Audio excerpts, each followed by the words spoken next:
Tara, samahan niyo ako gumawa ng notebook.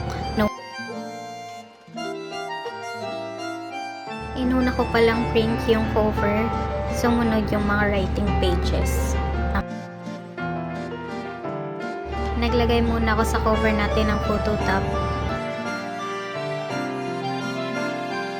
bago ko siya hinati. And then, ito na yung mga writing pages natin. Inuna ko munang ginamitan ng 6-hole puncher yung mga writing pages natin. Kaya namang i-punch yung up to 5 pages. And then, ito na, sumunod na yung cover.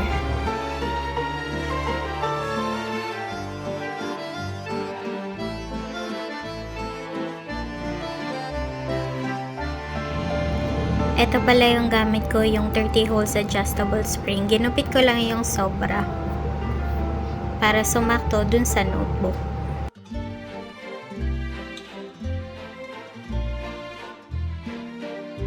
Pagkatapos makabit yung spring, ito na yung final product natin.